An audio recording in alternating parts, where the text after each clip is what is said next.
Em nome do Pai, do Filho e do Espírito Santo. Amém.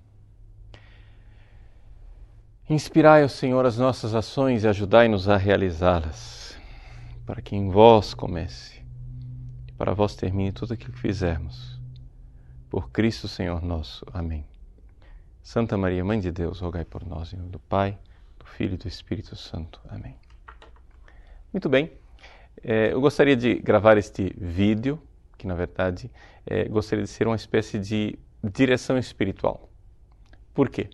Porque muitas pessoas se apresentam no confessionário, na direção espiritual, com essa mesma dificuldade básica, que, digamos assim, é a dificuldade básica da nossa vida espiritual, que é a dificuldade de amar. Nós queremos ser santos. E ser santo significa amar, concretamente. Mas nós temos um problema. E o problema é esse amor desordenado que nós temos por nós mesmos que nos impede de amar. O nosso amor é doente. Não é? Esse amor doente de nós por nós mesmos, em grego chama-se filáusia. Não é? Existe um amor sadio de mim por mim mesmo. Nós vamos ver. Mas o problema é que esse amor nosso está desordenado. Então, eu gostaria de explicar para vocês como é que acontece um mecanismo psicológico, não é? Que nos impede de amar verdadeiramente. Não se trata de psicologismo, no sentido que eu sei perfeitamente que, para nós amarmos, nós precisamos da graça. É a graça de Deus que nos torna capazes de amar. Mas, o que acontece é o seguinte, não tem condições de amar passando por cima da minha humanidade. Né? Então, vamos olhar um pouco a natureza, o problema da natureza decaída na qual a graça deve agir. Então, vamos ver primeiro a natureza decaída, ou seja, como é que está o nosso amor doente. Veja só, imagine as pessoas, de uma forma geral, né? Elas, quando amam, né? Elas têm um conceito muito negativo delas mesmas. Você pode dizer, não, que é isso não acontece comigo. Mas, na realidade, existe essa desordem interior onde nós não nos amamos. Ora, já que eu não me amo, o que é que acontece? Acontece o seguinte, eu, número 1, tomo a iniciativa e eu começo a realizar atos porque eu quero ser amável. Então, eu amo. Mas este amo é muito entre aspas. Por quê? Porque eu começo a fazer atos positivos. Né? Eu vou e dou um presente para minha mãe no Dia das Mães, ou então eu me visto bem para minha namorada, ou então eu telefono para o meu amigo para perguntar como é que ele está, ou então eu vou e faço uma belíssima palestra, uma pregação como padre, etc, etc. Ou como religioso eu vou e obedeço ao meu superior, etc. Os atos bons que nós fazemos, que eu de forma nenhuma estou dizendo que esses atos são ruins, são bons. Mas qual é o problema? O problema é que esses atos bons, quando brotam de uma pessoa que não se ama de forma adequada, eles permanecem todos, de alguma forma, externos. Então, quando alguém vai e ama você de volta, sei lá, você dá um presente para sua mãe vai e ama você, né? Você se veste para sua namorada, ela ama você, você telefona para o amigo, faz a pregação, obedece o superior, etc. Essas pessoas vão amando você de volta. Esse amor nunca chega lá. Por quê? Porque, na verdade, esse amor é como se estivesse atingindo não a sua pessoa, mas como se estivessem atingindo um personagem. Aqui está a dificuldade. Então, você fica dependente, aqui que nasce uma coisa chamada carência, né? Porque você foi, veja, você é o número 1. Você amou, você doou, você entregou. E aí fica aquela carência, porque você está esperando ser amado de volta, evidente. Então, número 2, fica um ponto de interrogação. Ou seja, quando é que as pessoas vão me amar de volta? E mesmo que as pessoas digam, né, sei lá, o Padre Paulo está aqui fazendo pregações, tem um site na internet, ele se comporta direitinho, celebra a missa, usa a batina. Que beleza o Padre Paulo, um currículo lindo. E as pessoas, todo mundo fica dizendo, maravilhoso, santo, que maravilha. Mas internamente aqui, ó, tem um sujeito, que sou eu, Paulo Ricardo, com amor desordenado por mim mesmo, que diz assim, se essas pessoas me conhecessem, não me amariam. Não me amariam de verdade. Então vejam que aqui é este amor desordenado contra o qual Jesus lutou. Por quê? Porque isso daqui chama-se farisaísmo. Isso aqui chama-se hipocrisia. Por quê? O que é hipocrisia? Hipokrites, em grego, quer dizer personagem. O fariseu, não é? Ele quer ser amado pela sua obediência à lei. Por aquilo que eu faço tudo direitinho. Então, se eu rezo o texto, se eu rezo a liturgia das horas, eu vou à missa, etc., eu quero ser amado. Veja, gente, eu não estou dizendo que nada destas coisas positivas aqui são ruins. Tá? Tudo isso é coisa boa. Mas se você não se ama aqui,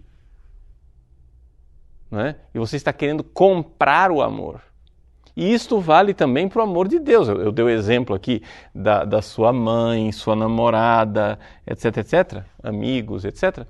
Mas isso vale para o seu relacionamento com Deus. Quando você começa a querer comprar o amor de Deus. Quando você faz novenas, romaria, para Aparecida, jejuns, sacrifícios e penitências para causar o amor de Deus. Onde é que está a doença disso daqui? A doença, meu irmãozinho, está no fato de que você tomou o lugar de Deus, você está sendo o número 1, você ama por primeiro. Então vamos ver o que é que as Sagradas Escrituras nos dizem concretamente sobre o amor. Olha só, primeira carta de São João, capítulo 4. É aquele capítulo onde por 2 vezes, no versículo 8 e no versículo 16, São João diz, Deus é amor. Muito bem. São João nos explica como é o amor sadio. O amor como ele deve ser. Ele diz, nisso consiste o amor. Não fomos nós que amamos a Deus. Isso aqui, ó, não. Não foi você quem tomou a iniciativa. Não, ele está dizendo não. Mas foi Ele que nos amou. E enviou o seu Filho como oferenda de expiação pelos nossos pecados. Então, o número 1, que faz com que nós sejamos pessoas sadias, é este encontro com o amor de Deus manifestado em Jesus Cristo na cruz. Deus me amou. Então é por isso que Jesus manifesta, né, uma rejeição total por aqueles homens aparentemente virtuosos, pobrezinhos dos fariseus. Afinal de contas, o que é que eles queriam fazer? Eles queriam simplesmente obedecer à lei, não é isso? Mas aqui que está. Eles esqueceram qual é o número 1. O número 1 é Deus me ama.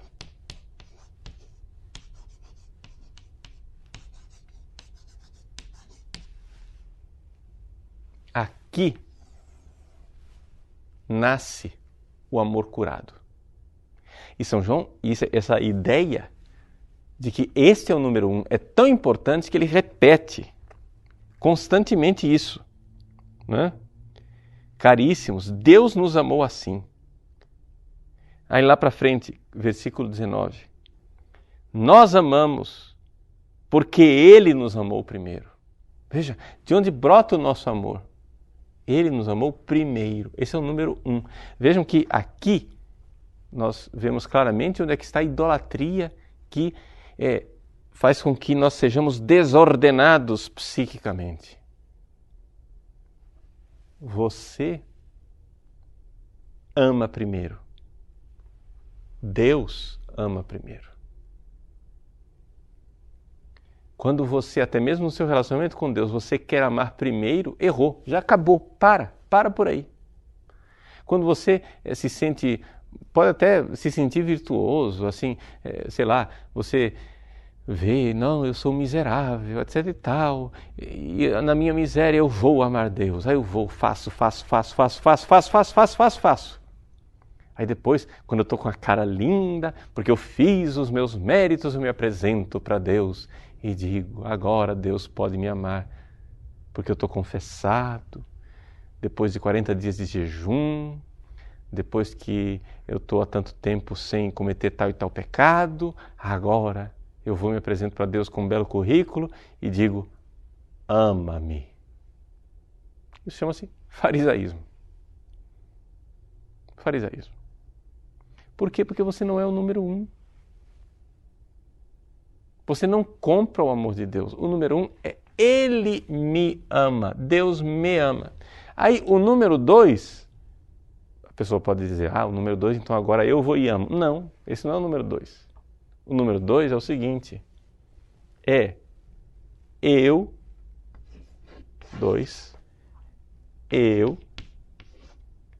me amo. Esse é o número 2. Então veja só, aqui existe uma causalidade. Deus me ama e por isto eu me amo. Aqui é um ato de fé, tá? Eu me amo por um ato de fé. Porque Deus não erra. Veja, onde é que está a nossa revolta? Vamos tentar esclarecer mais ainda. Uma comparação tola, talvez, mas eu acho que ajuda você. Imagine que você está no céu, antes de você nascer. Isso não existe. Antes da gente ser concebido no ventre da mãe, não estava em lugar nenhum, tá? Mas isso é uma fantasia. Imagina só, que faz de conta que as pessoas nascem como a gente encomenda carro na concessionária. Hoje em dia você faz o quê? Você vai no computador e monta o carro, se você quer airbag, se você quer direção hidráulica, se você quer sei lá que tipo de freio, etc. Bom, imagina que está lá Deus no computador montando você, e você olhando por cima do ombro de Deus, você chega e corrige Deus, fala para Deus assim, Deus, desculpa, não quero me intrometer, mas careca não. Faz eu nascer com cabelo. Aí lá pela santa, Jesus, desculpa a intromissão outra vez, mas a orelha está muito grande. O dente também muito saliente, magrelo, pouco tórax, dá um pouquinho mais de tórax, né? E assim por diante. Eu estou fazendo essas correções físicas porque é mais fácil de colocar, mas teria outras coisas que eu poderia colocar de defeitos meus, que eu gostaria de ser talvez mais inteligente, mais ordenado afetivamente, com qualidades diferentes daquelas que eu tenho. Você notou o que eu estou fazendo? Isso chama-se um ato de revolta. Isso é uma revolta contra Deus. Sim, basicamente é isso. Uma revolta contra Deus. Por quê? Porque você está dizendo, Deus, você errou. Errou de me fazer careca. errou de me fazer magro. Deus, você está errado. Uma revolta. E de onde nasce esta revolta? Nasce do fato de que eu não me amo, eu queria ser diferente, Deus errou de me fazer assim. Portanto, eu sou o conselheiro de Deus. Eu estou corrigindo Deus. E aí nada vai dar certo. É evidente que a partir disso, a sua afetividade, sexualidade vai ficar toda desregrada. Porque você nem se ama. Então nós precisamos primeiro de um ato de humildade e de fé que diga: Deus não erra. Ora, se Deus não erra, se eu creio que Ele me ama e Ele me fez bem, isso quer dizer que eu sou bom. Isso quer dizer que eu sou amável. Veja que isso está enraizado no ser. Aqui, o amor desordenado está enraizado no fazer. Aqui eu me sinto amado por aquilo que eu fiz. Eu fiz isso, fiz isso, fiz isso, fiz isso, fiz isso. Aí eu sou maravilhoso. Aqui não. Deus me fez. Então, eu sou. Na raiz do meu ser existe algo de bom. Eu me amo. Aí, a partir disto, é que surge o número 3. O número 3 é: eu amo o próximo por Deus. Aqui que está a coisa. Atenção. Eu amo o próximo por Deus. Então aqui fechou o ciclo. Por quê? Porque se eu me amo, eu amo o próximo e depois eu vou e amo Deus. No próximo, através do próximo. Fechou o ciclo. E isso daqui é profundamente verdadeiro porque, veja, você vai amar Deus de que jeito? São João diz aqui na carta dele, ele diz assim: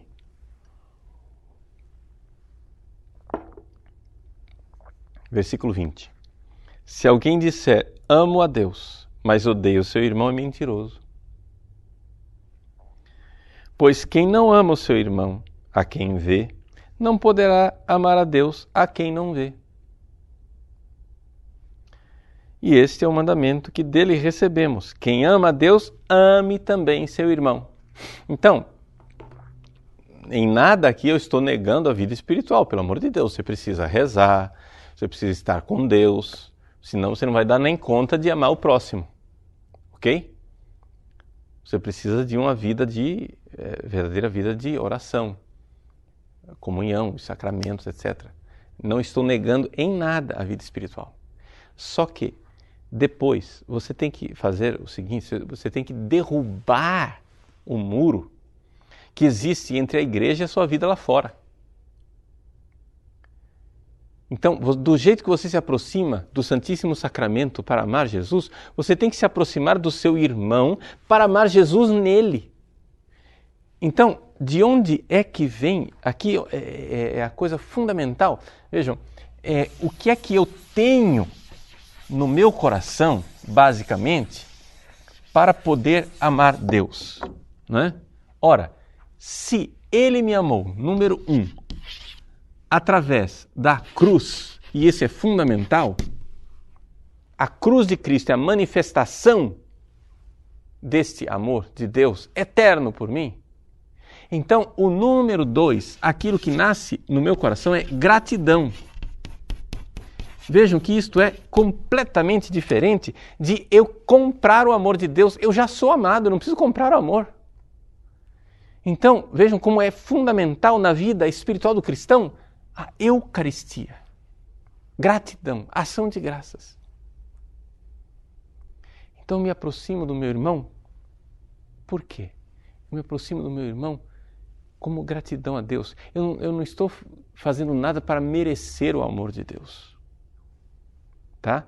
Vejam, só para pôr as mãos na frente, eu não estou negando o princípio do mérito que existe e definido pelo Concílio de Trento, tá? Mas o mérito existe dentro da teologia católica como uma consequência de um ato da graça. Ou seja, Deus nos agraciou até com a graça de podermos merecer alguma coisa. A iniciativa é sempre dele. Tá? Então, aí só para deixar bem claro para que o pessoal aí que estuda teologia não fique pensando que tem alguma coisa incompleta aqui. Bom, voltamos. Deus, então, me ama. E eu, então, agradecido por esse amor infinito, me aproximo do meu irmão. Eu não vou lá amar o pobre para merecer o amor de Deus, porque isso seria farisaísmo. Eu vou amar o pobre por gratidão. Mas como é que eu vou amar? Ora, eu só posso amar se eu considerar que eu sou um presente. Eu vou me doar. Então, na verdade, o que é que acontece? O que acontece é que, na hora de amar o pobre, eu me configuro a Cristo, doando a mim mesmo, porque a cruz de Cristo se encarna em mim. Eu me mortifico. Eu morro pelo irmão, mas sempre por causa de Cristo. Né? Então, esta mortificação, este amor que é crucificado, é uma configuração. Essa configuração a Cristo, na realidade, não é uma ação minha, mas é uma consequência da graça que vai agindo uma vez que eu entro nessa dinâmica. O próprio São João nos revela isso, nos fala com toda clareza. Ele diz assim, versículo 9: Foi assim que o amor de Deus se manifestou entre nós. Deus enviou seu Filho único ao mundo para que tenhamos a vida por meio dele. Ou seja, ele nos vivifica. Aí nós temos vida. Aí acontece vida dentro de nós. Aí nós somos capazes de amar. Então, vejam só. Estou colocando tudo isso que para algumas pessoas pode parecer muito teórico, mas que na realidade essa explicação é fundamental para que você dê passos de crescimento espiritual. Por quê? Porque muitas coisas das nossas desordens afetivas, sexuais acontecem por causa de um amor que deveria ser ordenado assim, mas que na verdade é desordenado. Vamos ser mais específicos ainda. Deixa eu mostrar para você como São Paulo explica isso no início da carta aos Romanos. Carta aos Romanos, capítulo 1, ele diz assim, vou resumir para vocês, mas vocês podem olhar lá a partir do versículo 18. Romanos, 1 capítulo, versículo 18. Resumindo, São Paulo diz assim, olha, esse pessoal podia ter adorado a Deus, olhando as belezas de Deus na criação, podiam ter adorado, mas não adoraram. O que é que eles fizeram? Ao invés de adorar a Deus, vendo os vestígios dele na criação, pegaram as criaturas e começaram a adorar as criaturas. Começaram a adorar homens, animais. Ao invés de adorar o Deus incorruptível, imortal, começaram a adorar as criaturas corruptíveis, mortais, que irão perecer. Muito bem. Uma vez que fizeram isso, qual foi a consequência?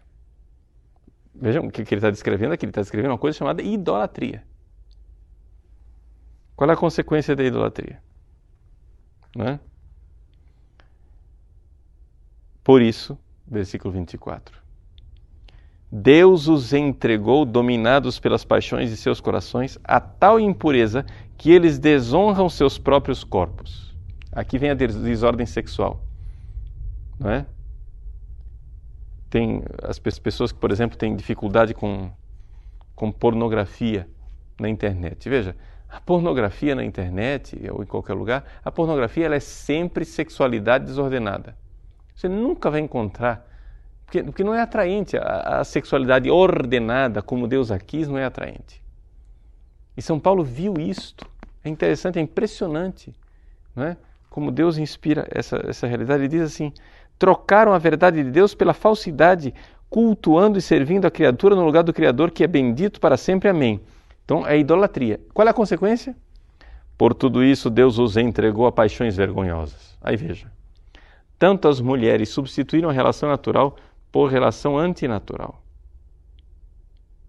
Então, suas mulheres, as mulheres dos homens, substituíram a relação natural pela relação antinatural. Então, você pode ver que o que é que atrai na pornografia heterossexual, homem e mulher?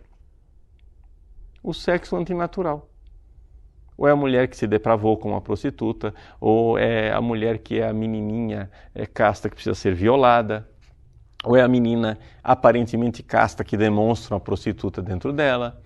E aí, a hora de fazer o sexo é sempre antinatural, é sempre sexo oral, sexo anal, sadomaso, um negócio maluco. E quanto mais proibido, quanto mais antinatural, mais desordenado, mais atraente parece que fica a coisa. Mas não para por aí. Como também os homens abandonaram a relação sexual com a mulher e arderam de paixão uns pelos outros, praticando a torpeza homem com homem e recebendo em si mesmos a devida paga de seus desvios. Tem gente que diz que a Bíblia ela é homofóbica, ela é contra os homossexuais, mas é porque você não sabe ler, você é analfabeto.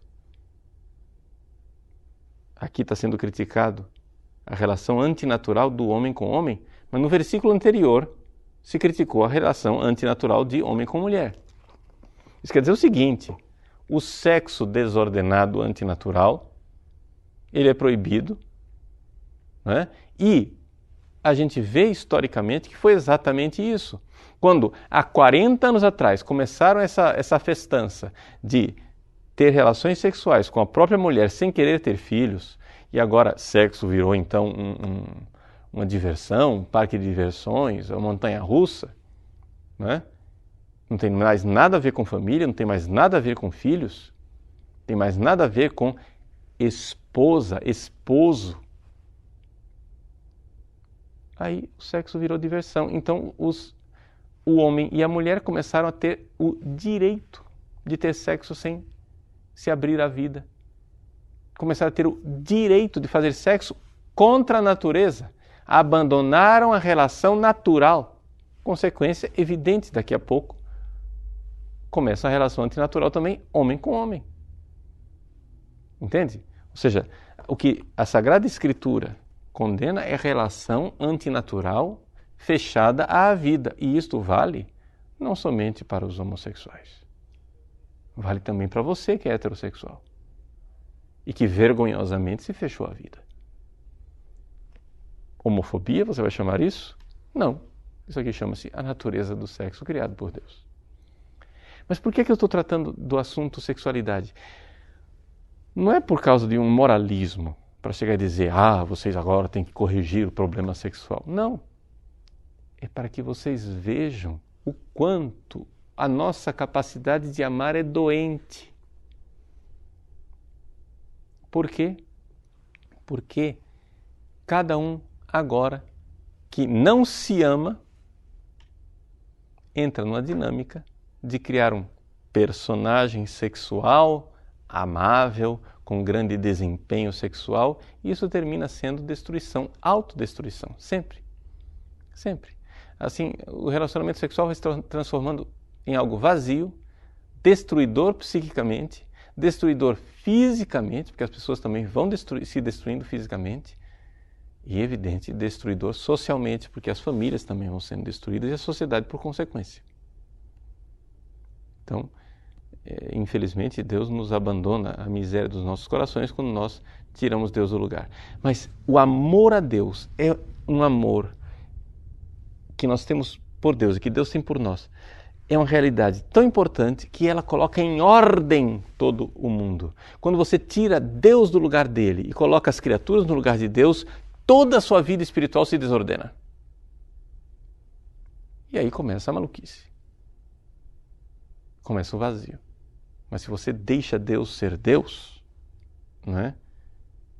Quando Ele me ama e é Ele quem me faz, é Ele quem me modela, eu vou parar de modelar a mim mesmo, e aí então eu vejo a minha bondade, eu me aceito, me amo, eu sou um presente para os outros, então eu vou e eu posso, porque creio em Deus, eu posso me dar como presente.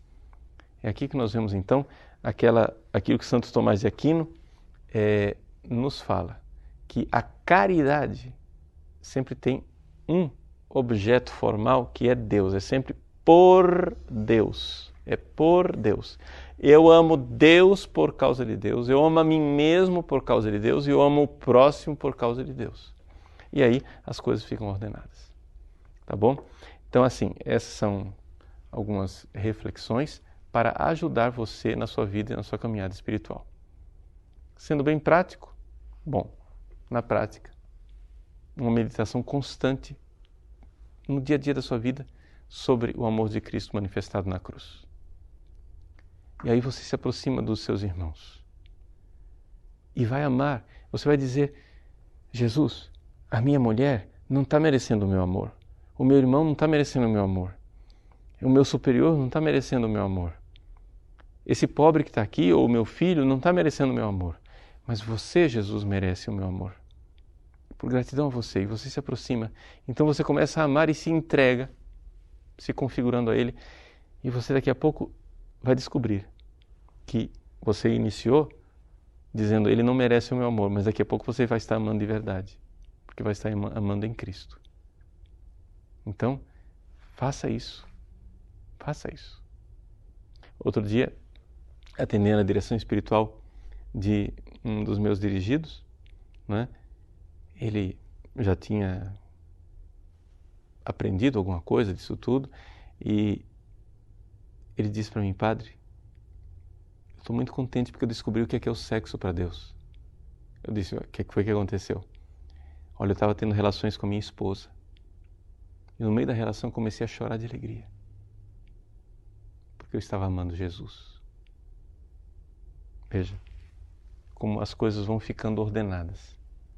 É assim que nós então podemos sair de um sexo desordenado para o sexo ordenado, de um amor desordenado e destruidor para um amor ordenado, do farisaísmo, da hipocrisia destruidora de morte para o cristianismo, onde nós sabemos que Ele nos amou por primeiro.